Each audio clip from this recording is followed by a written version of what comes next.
ఈరోజు అరాచకాలు సృష్టిస్తూ అల్లర్లు సృష్టిస్తూ దాడులు చేస్తూ అక్రమ కేసులు పెడుతూ రెడ్ బుక్ రాజ్యాంగంతో రాష్ట్రాన్ని సర్వనాశనం చేస్తుండటం కళ్ళారా మనం అందరం కూడా చూస్తున్నాం.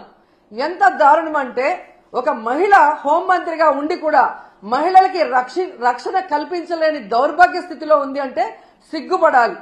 ఆ పదవికి రాజీనామా చేసి ఎవరైతే సక్రమంగా పనిచేయగలరో వాళ్ళని ఆ ప్లేస్ లో పెట్టించే విధంగా చూసుకోవాలి.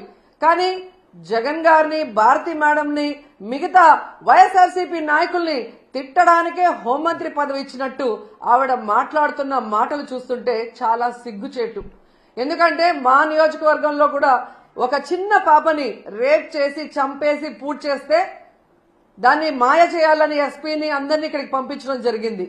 గ్రామస్తులంతా తిరగబడితే ఆ రోజు మేమంతా కూడా వెళ్లిన సందర్భం మీరు చూశారు. అప్పుడు విధిలేక అక్కడికి వచ్చి డబ్బులు ఇచ్చేసి చేతులు దులుపుకొని వెళ్ళిందే తప్ప ఇక మీదట ఇలాంటివి జరగకుండా కఠినతరంగా మరి శిక్షలు అమలు చేస్తాం, తప్పు చేసిన వాడు ఎంతటి వాడైనా వదిలిపెట్టము అన్నట్టుగా ఆవిడ ముందుకు వెళ్లాల్సింది పోయి అప్పటి నుంచి ఇంకా ఎక్కువ అవుతూ పోతున్నాయి. ఆడపిల్ల ప్రాణాలు తీయటం, మానాలు తీయటం వీళ్ళకి సహజమైపోయింది. దానికి హోంమంత్రి గారు అండగా నిలబడటం అనేది సిగ్గుచేటు. ఇవన్నీ జరుగుతుంటే ఎక్కడ తమ తప్పులు బయటపడతాయో అని ఈరోజు వాళ్ళు చేస్తున్న డైవర్షన్ పాలిటిక్స్ మనం ఒకసారి గమనించాలి. ఎందుకంటే ఇదే పవన్ కళ్యాణ్ గారు అధికారంలో రావటానికి ముందు మహిళలకి నేను అండగా ఉంటాను, మహిళలకి ఇబ్బందికరమైన ఏవి చేసినా ప్రభుత్వాన్ని నిలదీస్తాను, తప్పు చేసిన వారిని శిక్షిస్తానని మాట్లాడిన పవన్ కళ్యాణ్ గారు ఈ రాష్ట్రంలో ఎక్కడ మహిళలకు అన్యాయం జరిగినా ఈ రోజుటి వరకు నోరు తెరవలేదు. తప్పు చేసిన వాడిని శిక్షించమని ప్రభుత్వం మీద ఒత్తిడి తీసుకురాలేదు. అది అనంతపురం అయినా, పిఠాపురం అయినా, తిరుపతి అయినా, అమరావతి అయినా ఎక్కడ ఏ మహిళకు అన్యాయం జరిగినా ఆయన పట్టించుకోకపోవడం రాష్ట్రంలో ఉన్న మహిళలందరూ కూడా గమనించాలని ఈ సందర్భంగా తెలియజేసుకుంటున్నాను. హోంమంత్రి గారుగా తన అధికారాన్ని ఉపయోగించి ఆడవాళ్ళని కాపాడాల్సిన అనిత గారేమో నా దగ్గర లాఠీ ఉందా, నా భుజాన గన్నుందా, నేనేం చేయగలను మాట్లాడిన గొప్ప వ్యక్తి. అలాంటప్పుడు మీకు చేత కాకపోతే మీరు ఫెయిల్యూర్ హోంమంత్రి అని తెలిసినప్పుడు ఎందుకు పక్కకి తప్పుకోవటం లేదు? ఈరోజు డైవర్షన్ పాలిటిక్స్ లో రెడ్ బుక్ రాజ్యాంగం అంటూ పోలీసుల్ని కేవలం వైఎస్ఆర్ కాంగ్రెస్ పార్టీలో ఉన్న నాయకులకి, సింపథైజర్స్ కి తప్పుడు కేసులు పెట్టి వాళ్ళని అరెస్ట్ చేయించి వాళ్ళ జీవితాలు నాశనం చేయడానికే ఉపయోగిస్తున్నారు కదా. నిన్నైతే మరీ ఘోరమైన విషయం. అసలు ఇది రెడ్ బుక్ రాజ్యాంగానికి పరాకాష్ట. కొమ్మినేని శ్రీనివాసరావు గారు అంటే చేతులెత్తి నమస్కరిస్తారు. అంత గొప్ప జర్నలిస్ట్. 70 ఏళ్ల వయసులో ఆయన మీద ఎస్సీ ఎస్టీ తప్పుడు కేసు పెట్టి ఈరోజు హైదరాబాద్ నుంచి ఎలా మీరు తీసుకొచ్చారో ఈ రాష్ట్ర ప్రజలందరూ కూడా గమనిస్తున్నారు. దీని గురించి మనం నిజంగా చాలా క్లియర్ కట్ గా మాట్లాడుకోవాల్సిన అవసరం ఉంది. ఆంధ్రప్రదేశ్లో ఈరోజు ఎవ్రీ మార్నింగ్ అన్ని పేపర్లో ఉన్న హెడ్లైన్స్ ని డిస్కస్ చేసే క్రమంలో అమరావతిలో ఏ విధంగా రైతుల దగ్గర ఇప్పటికే 50,000 ఎకరాలు లాక్కొని వాళ్ళకి ఇంతవరకు ఏం చేయకుండా ఇంకా 50,000 ఎకరాలు దోచుకొని వాళ్ళు రియల్ ఎస్టేట్ చేసుకోవాలన్న క్రమంలో ముందుకు వెళ్తుంటే అక్కడున్న రైతులు తిరగబడి ఇవ్వకుండా వాళ్ళ మీద ఎదురు తిరుగుతుంటే అది ప్రజలకు తెలియకూడదని దాని మీద సాక్షిలో డిస్కషన్ రావటం అనేది వాళ్ళకి నచ్చలేదు. ఇక్కడ ఇంకొకటి ఏంటంటే ఆ డిస్కషన్ లో ఒక జర్నలిస్ట్ డిస్కషన్ కు వచ్చిన ఒక జర్నలిస్టు ఒక మాట ఏదో మాట్లాడారని దాన్ని ఆ క్షణంలోనే కొమ్మినేని గారు ఖండించారు. నాకు తెలిసి ఆయన డిస్కషన్స్ లో ఎప్పుడూ కూడా ఎవరూ కూడా తప్పుగా మాట్లాడితే ఆయన ఒప్పుకోరు, వెంటనే ఖండిస్తారు. అలాంటి గొప్ప వ్యక్తిని ఈరోజు ఎవరో మాట్లాడిన దానికి తన తప్పు చేయకపోయినా క్షమాపణ కోరిన కొమ్మినేని శ్రీనివాస్ గారిని అరెస్ట్ చేసి సంబంధమే లేకుండా ఎస్సీ ఎస్టీ కేసు పెట్టి ఈరోజు జగన్ గారు, భారతమ్మ క్షమాపణ చెప్పాలి అని చంద్రబాబు నాయుడు, లోకేష్, హోంమంత్రి అనిత గారు డిమాండ్ చేయడం చూస్తుంటే ఈ రాష్ట్ర ప్రజలకి నవ్వాలా ఏడవాలా అర్థం కాలేదు. ఈరోజు నేను సూటిగా ప్రశ్నిస్తున్నా చంద్రబాబు నాయుడు గారిని, అనిత గారిని, లోకేష్ గారిని. క్షమాపణ అంటూ చెప్పాల్సి వస్తే అది మొదట ఎవరు చెప్పాలో తెలుసా?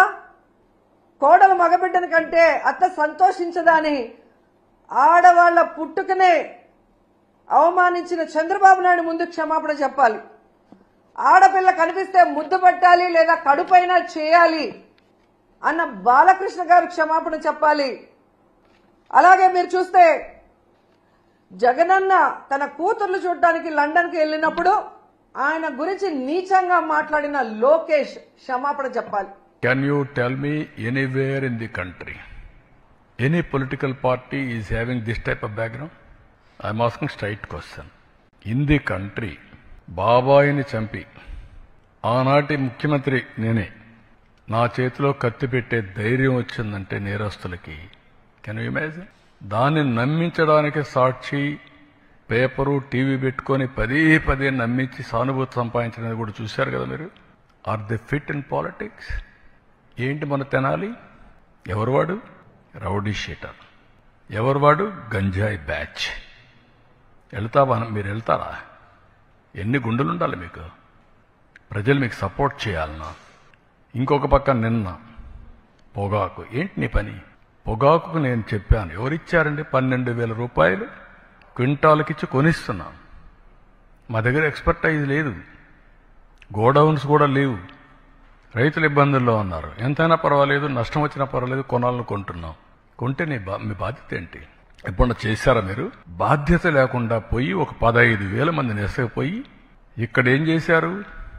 అమరావతి, దేవతల రాజధాని అమరావతి, ప్రజా రాజధాని అమరావతి, వేశ్యల నగరం. ఇది ఎంత కొవ్వెక్కుందండి మీకు? ఇంకా సమర్థించుకుంటారా మీరు? మీరు అడిగిన క్వశ్చన్ చెప్తున్నా, కెన్ యూ ఆన్సర్?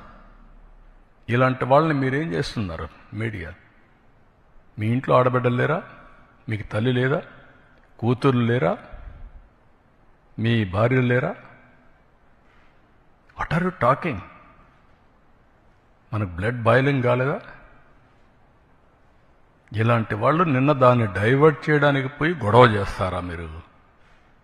ఈ ఇష్యూని డైవర్ట్ చేయాలా? దీనికి ఏం చేయాలి?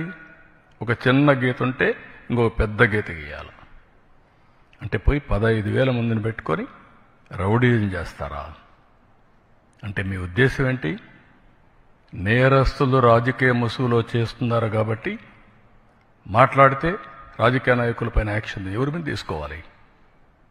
రాష్ట్రానికి లా అండ్ ఆర్డర్ ఎవరు క్రియేట్ చేసినా బీ కేర్ఫుల్. హెచ్చరిస్తున్నా. నేనెప్పుడు భయపడలా. తీవ్రవాదులపైన పోరాడినప్పుడు కానీ, ముఠా నాయకులపైన పోరాడినప్పుడు కానీ, కమ్యూనల్ వైలెన్స్ని అణిచివేసినప్పుడు కానీ ఒకటే ధ్యేయం, public safety. Public safety, no compromise. ఈ విషయం గుర్తుపెట్టుకోవాల్సిందిగా ప్రతి ఒక్కరిని హెచ్చరిస్తున్నా. గట్టిగా కూడా చెప్తున్నా. ఎన్నోసార్లు చెప్పా, చేసి చూపిస్తా.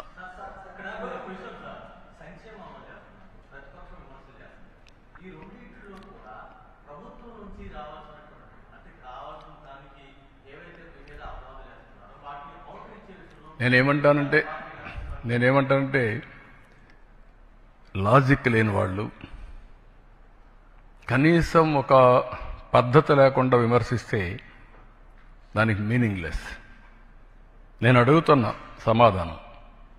నేను 4 పిల్లలకి ఇస్తున్నాను కదా, మీకంటే 3-4 వేల కోట్లు ఎక్కువ ఇస్తున్నాను కదా, 12,000 కోట్ల రూపాయలు ఎక్కువ ఇచ్చాను కదా. ఒక ఎన్టీఆర్ భరోసాలో అన్నా క్యాంటీన్లు పెట్టాం కదా. 6,500 కోట్లు అదనంగా నేను రైతుకు ఇస్తున్నాను కదా. అదే సమయంలో 90% డ్రిప్ ఇరిగేషన్ ఇచ్చాను కదా. అదే సమయంలో ఎక్కడ ఎంఎస్పి ప్రాబ్లం ఉంటే అక్కడ కొంటున్నాం కదా. కోకో కొన్నాం కదా. మ్యాంగోకు 4 రూపాయలు కేజీకి ఇస్తున్నాం కదా. పొగాకు కొన్నాం. ఇవన్నీ కూడా మీరు గుర్తుపెట్టుకోవాల్సింది. కొంతమందికి విష ప్రచారం చేసి, రౌడీజం చేసి, దౌర్జన్యం చేసి పెత్తనం చేయాలనుకుంటున్నారు. ఆ ఆటలు నా దగ్గర సాగవు. నేను ఐఎమ్ వెరీ క్లియర్.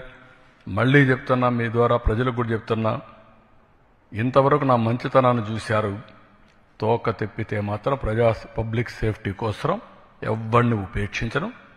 అందరికీ గుణపాఠం ఉంటుంది.